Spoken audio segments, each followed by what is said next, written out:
Hey guys, as promised, I wanted to show you my coloring book and the way I've been coloring it and the way I've been using it to spend time with God and do scripture writing. So let's take a look inside. All right guys, so here is a caddy that I have that's filled with markers, highlighters, and washi tapes. I actually have another one.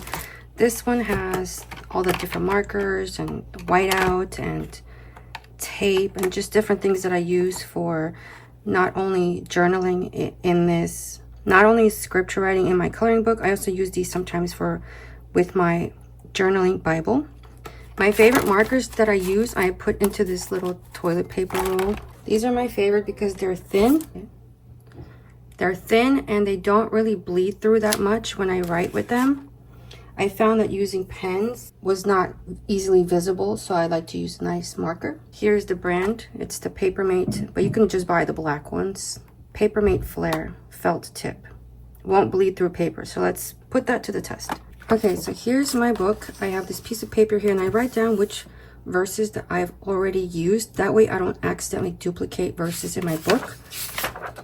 I have a test page here that was when I was using color pencils, and then I ended up switching to, actually I just use mostly highlighters now. Yep, I mostly just use a couple of basic highlighters and washi tape. So here I've got some washi tapes, highlighter, and a simple scripture. Same thing here. This one I used color pencil, so I spent a lot more time on this one. So yeah, this is all written with that marker, so it's nice and black and it's more visible than just using a pen. Again, these are all just highlighters, and I actually taped this page in because I printed this one out. So you could actually put in your own pages if you wanted to. This one was a very simple one, and here this is the separate scriptures. So whenever I choose a scripture, I just try to guess how big the scripture is, and then I choose a page that'll fit that scripture.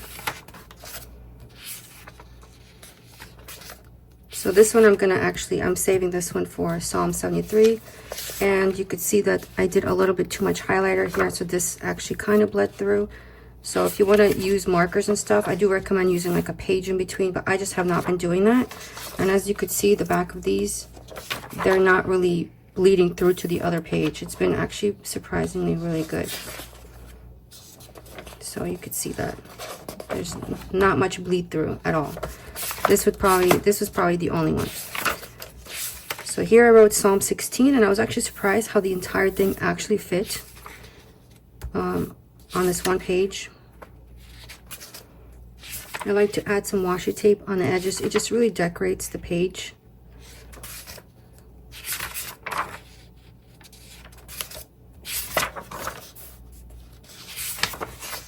I've skipped a bunch of pages. Like I said, I just pick the pages that I feel are best for that one verse that I'm writing.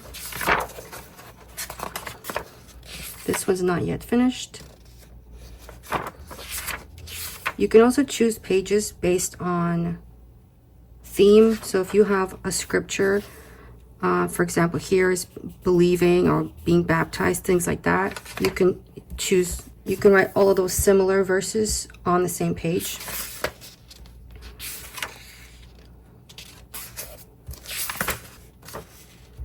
Here's one about love. I have not colored it yet, as you can see.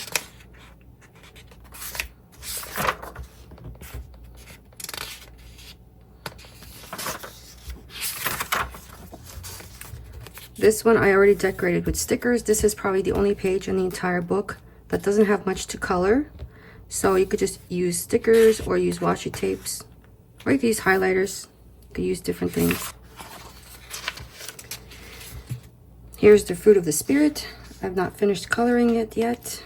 And as you could see, I messed up and I had to use whiteout. I could just also retape this part if I wanted to.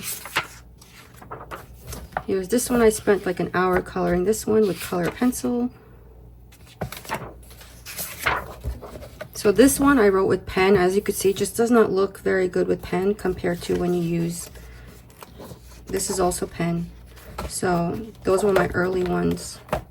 I really like the marker so much better, so Just something for you guys to consider if you choose to use this book.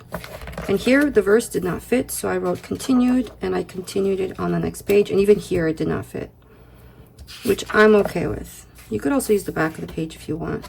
Or another thing you could do if you wanted to is put a little post-it here and tape it, and then you could flip up and down, and that will be the rest of it. I kind of do that in my scrapbook journaling book that I have. I have a lot of pages that I tape together, and they flip open and stuff like that. So that was the last page in the book. As you can see, I have many more pages left, and I really enjoy using it.